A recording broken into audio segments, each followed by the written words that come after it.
You think you live in space. You think you're sitting in emptiness right now, with objects scattered around you. A chair here, a table there, air molecules floating between them. You think space is the stage, and matter is the actors. But that's completely wrong. And Richard Feynman knew it. Here's what you actually live in. You live in fields, everywhere, all around you, passing through you. Right now, as you sit there, you are immersed in electromagnetic fields, gravitational fields, quantum fields that fill every cubic centimeter of what you call empty space. These aren't abstractions. These aren't mathematical conveniences. These are real, physical things. More real, in some sense, than the solid matter you think you're touching. Let me show you what I mean. When you push on a table, you think your hand is touching the table. Solid matter touching solid matter. But that's not what's happening. Your hand is made of atoms. The table is made of atoms. And atoms are mostly empty space. If an atom were the size of a football stadium, the nucleus would be a marble at the center. The electrons would be tiny specks orbiting near the outer walls. Everything in between? Nothing. Empty. So when you push on the table, your hand's atoms get close to the table's atoms, and the electromagnetic fields around those atoms repel each other. Field pushes against field. You never actually touch anything. Ever. The force you feel is fields interacting. Feynman loved showing people that their intuitions about reality were fundamentally wrong, and the field concept was one of his favorite examples. Let me take you back to the beginning.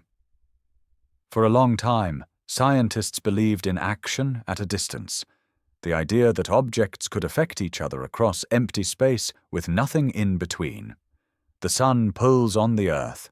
No physical connection, just gravity reaching across millions of miles of vacuum. Newton himself hated this idea. He knew his equations worked. He could predict planetary orbits perfectly, but the mechanism bothered him deeply. How does the sun know the earth is there? How does gravity cross empty space instantaneously? For over 100 years, nobody had a better answer. Then came Michael Faraday. Faraday wasn't a mathematician. He couldn't write fancy equations. But he had incredible physical intuition. He did experiments with magnets and electricity, and he noticed something strange. When you move a magnet near a wire, electricity flows in the wire. When you run electricity through a wire, it creates magnetism around the wire. Faraday couldn't accept action at a distance. He thought there had to be something in between, something filling the space, something that carried the force from one place to another. He called it a field. Imagine putting a magnet on a table and sprinkling iron filings around it. The filings arrange themselves in beautiful curves, swooping from one pole of the magnet to the other. Those curves aren't just a pattern. According to Faraday, they reveal something real. The magnetic field exists in the space around the magnet. The field is there, invisible but present, and the iron filings align with it, showing us its shape.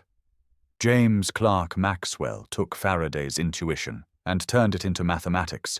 He wrote down equations that described how electric and magnetic fields behave.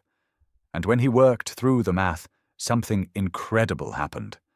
The equations predicted that electromagnetic fields could create waves, waves that travel through empty space at a specific speed. Maxwell calculated that speed. It came out to exactly the speed of light. In that moment, Maxwell realized what light actually is. Light is an electromagnetic wave, a ripple in the electromagnetic field, propagating through space. The field is the medium. Now, here's where it gets interesting. These electromagnetic waves carry energy. You can feel this. Stand in sunlight and you feel warmth. That warmth is energy carried by electromagnetic waves from the sun. The waves traveled 93 million miles through the vacuum of space. Nothing material made that journey. No particles, no substance. Just the field, oscillating, carrying energy across emptiness. If the field is carrying energy, then the field must be something. Energy doesn't exist in nothing. Energy requires a physical system to contain it. Think about a radio. How does a radio work? A radio station sends out electromagnetic waves. Those waves propagate through space. Your radio's antenna detects the waves, converts them to electrical signals, and you hear music. But what's actually happening? At the radio station, electrons are being pushed back and forth in an antenna. This creates a disturbance in the electromagnetic field. That disturbance spreads outward as a wave. The wave reaches your antenna. The field disturbs the electrons in your antenna, making them move. That motion becomes the signal that produces sound. At no point did anything travel from the station to your radio. The field was already there, filling all of space. The station just created a wave in the field, a ripple, and that ripple propagated to you. Now, Feynman would push this further. There are other fields, too. There's a gravitational field. Every massive object creates a gravitational field that fills all of space. The Earth's gravitational field extends to the Moon, to Mars, to the edge of the solar system, and beyond. Getting weaker with distance, but never quite reaching zero. You exist in Earth's gravitational field right now. You also exist in the Sun's gravitational field, the Moon's gravitational field, every planet's field, every star's field. All these fields overlap. The same cubic centimeter of space contains multiple fields at once. But here's where Feynman really shines. He'd tell you about quantum fields. In quantum field theory, fields are the only real things. Particles are just excitations in fields. Let me explain what that means.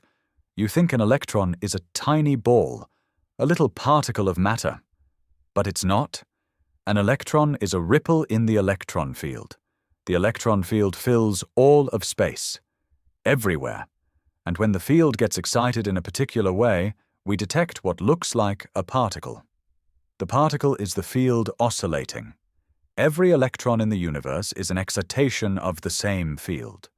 One field, many ripples. And it's not just electrons.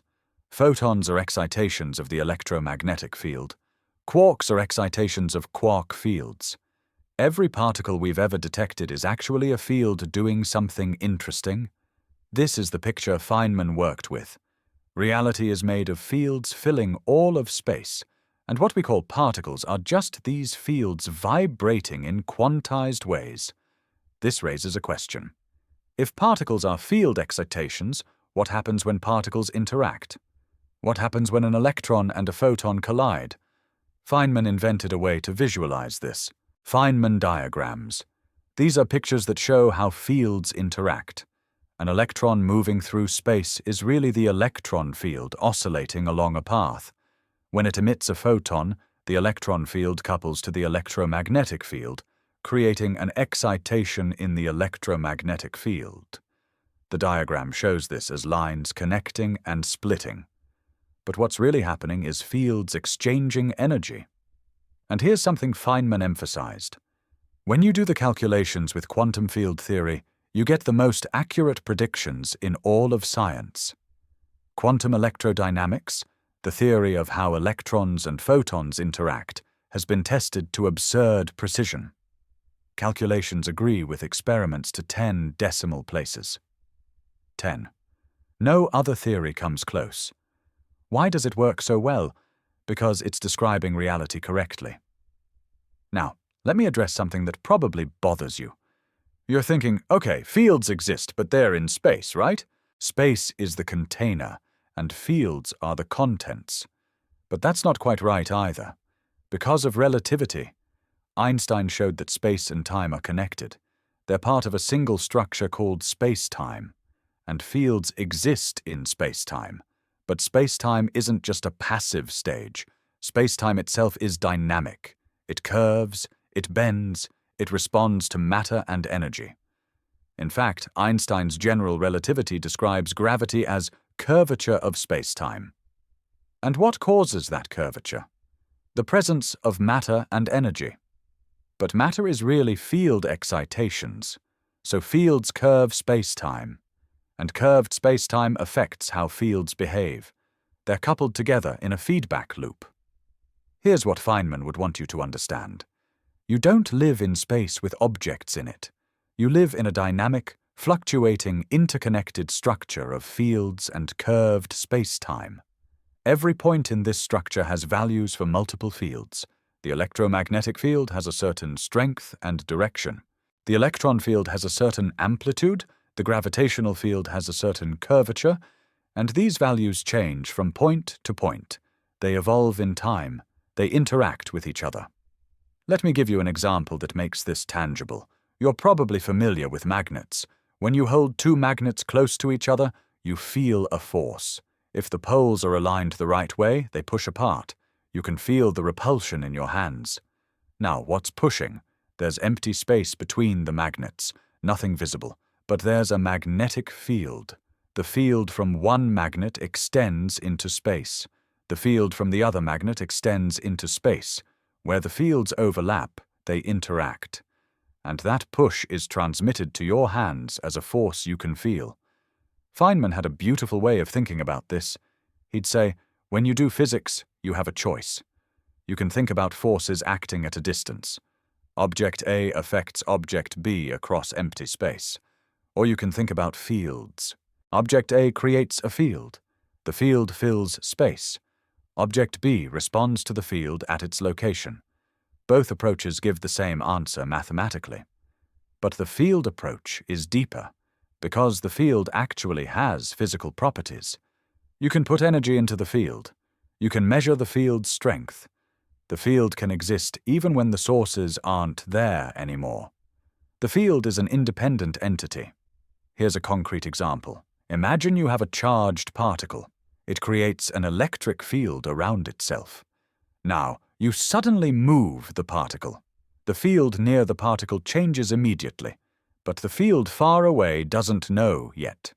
Information about the particle's new position has to propagate outward. It travels as a wave in the field at the speed of light. Until that wave reaches a distant location, the field there is still responding to where the particle used to be. The field has a life of its own. It's not just a mathematical description of forces between objects. It's a physical thing that evolves according to its own equations. Now, quantum fields add another layer of strangeness. In quantum mechanics, fields fluctuate. Even in what we call empty space, quantum fields are never perfectly still. They're always jittering, oscillating, creating temporary particle-antiparticle pairs that pop into existence and annihilate. These are called virtual particles. They're quantum fluctuations of the field. And these fluctuations have measurable effects. They change the energy levels of atoms. They create forces between metal plates in a vacuum. This is the Casimir effect. Two metal plates in empty space attract each other because the quantum field fluctuations between the plates are different from the fluctuations outside. The vacuum itself exerts pressure. Feynman worked extensively on these quantum effects. He developed techniques to calculate them. And what he found is that the vacuum, what we think of as empty space, is actually a seething foam of quantum activity, fields fluctuating wildly at tiny scales, creating and destroying virtual particles constantly. The vacuum has energy. It has structure. This is hard to visualize because we can't see fields directly. We only see their effects. We see particles, objects, forces. But underlying all of that are fields. Let me try another approach. Think about waves on water. You see a wave moving across a pond. What's actually moving? Not the water. The water molecules mostly move up and down. The wave is a pattern, a disturbance traveling through the medium. The medium is water. The disturbance is the wave. Now apply this to electromagnetic waves. Light is a wave. What's the medium? The electromagnetic field. What's the disturbance? Oscillations in the field's strength. But unlike water waves, which need water, the electromagnetic field doesn't need a medium. The field is the medium. It exists on its own. Feynman emphasized this point repeatedly. Fields are not abstractions. They're not just mathematical tools. They're real physical entities with energy, momentum, and dynamics. When you turn on a flashlight, you create electromagnetic waves. Those waves carry energy. That energy is stored in the electromagnetic field. Now here's something that might bother you. If fields fill all of space, and multiple fields overlap, doesn't that mean every point in space is infinitely full? Sort of.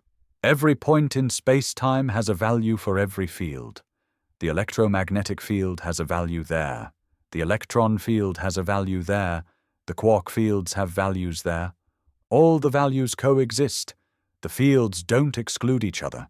They pass through each other. They superimpose.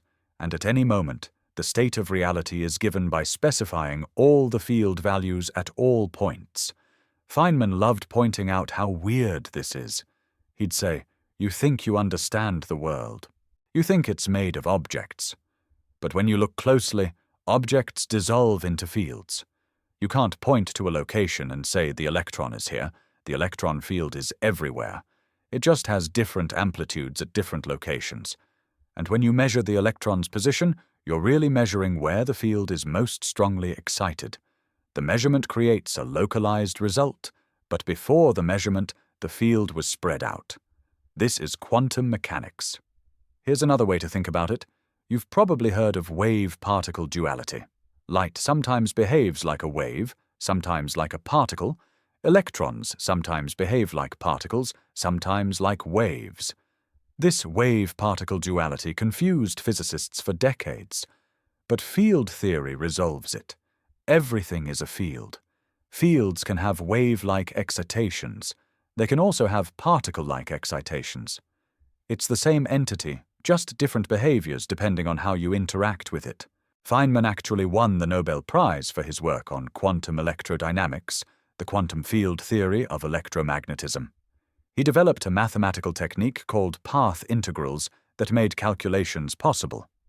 And what the calculations showed is that when a particle goes from point A to point B, it doesn't take a single path. It takes all possible paths simultaneously. The field explores every possible route, and these paths interfere with each other quantum mechanically. The result is the behavior we observe. Let me bring this back to something concrete. Your body is made of atoms. Those atoms are made of electrons and quarks. Those electrons and quarks are excitations of quantum fields. The forces holding your atoms together, the electromagnetic forces, are mediated by the electromagnetic field. Without fields, there would be no structure, no stability, no matter as we know it. You are a pattern in fields, a highly organized, complex pattern, but fundamentally, fields are what you're made of. Here's something else Feynman taught us. Fields have inertia. If you try to change a field quickly, the field resists. This resistance is where mass comes from, in a sense. When you push on an object, you're accelerating its particles, but those particles are field excitations. Accelerating them means changing the field configuration. And the field doesn't want to change. It has inertia. That inertia is what we experience as mass. So mass itself is a property of fields. Let me go deeper. The Higgs field. You've probably heard of it. The Higgs boson was discovered in 2012. But the Higgs boson is just an excitation of the Higgs field. And the Higgs field does something remarkable. It fills all of space with a non-zero value everywhere. And when other fields interact with the Higgs field, they acquire mass. The more strongly a field couples to the Higgs field, the more massive its particles are. Without the Higgs field, electrons would be massless. They'd zip around at the speed of light. There'd be no atoms, no chemistry, no us. Feynman didn't live to see the Higgs boson discovered, but he understood the concept. He knew that fields are fundamental and that interactions between fields create the richness of physical phenomena. And he knew that our intuitive picture of reality is just a convenient fiction. Now let's talk about forces. You experience 4 fundamental forces: gravity, electromagnetism, the strong nuclear force, and the weak nuclear force. In the field picture, all of these are mediated by fields. Electromagnetism is mediated by the electromagnetic field. The strong force is mediated by gluon fields. The weak force is mediated by W and Z boson fields. And gravity is the curvature of space-time itself. Feynman spent a lot of time thinking about gravity. He tried to reconcile it with quantum mechanics. It's still an unsolved problem. We have quantum field theories for the other forces, but not for gravity. Gravity resists quantization. But Feynman believed that ultimately, gravity would also be understood as a quantum field. Gravitons, hypothetical particles of gravity, would be excitations of the gravitational field. We haven't detected gravitons. We might never be able to. But theoretically, they should exist. And here's the beautiful part. We figured this out. Humans, starting from basically nothing, built up this understanding. Faraday with his intuitions, Maxwell with his equations, Einstein with his relativity, Feynman with his quantum calculations. We went from thinking space is empty to realizing it's permeated by fields. We went from thinking particles are fundamental to realizing fields are fundamental. We took our everyday experience, which is completely misleading, and through experiment and mathematics uncovered the truth. Feynman loved teaching this. He loved showing people that the universe is not what it seems, that the solid table is mostly empty space held together by fields, that particles are field excitations, that forces are field interactions. He loved the fact that nature is stranger than we imagine, and that we can discover that strangeness through science. Now, you might be wondering, does this matter? Does it change anything to know that you live in fields rather than empty space?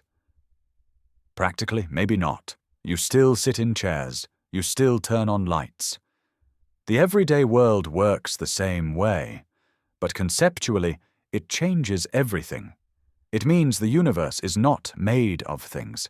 It's made of processes, fields evolving, interacting, creating temporary patterns that look like particles. Those patterns are us.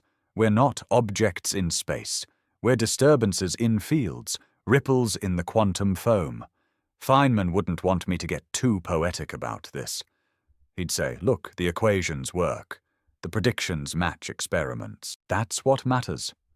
But even Feynman appreciated the beauty of the picture. Reality as a tapestry of interacting fields. Everything connected through overlapping field configurations. Everything dynamic. Everything fundamentally unified in the structure of quantum field theory. Here's the deepest part. When you look at an object, you think you're seeing something separate from yourself, something out there. But in the field picture, there's no clear separation. Your electromagnetic field overlaps with the object's electromagnetic field.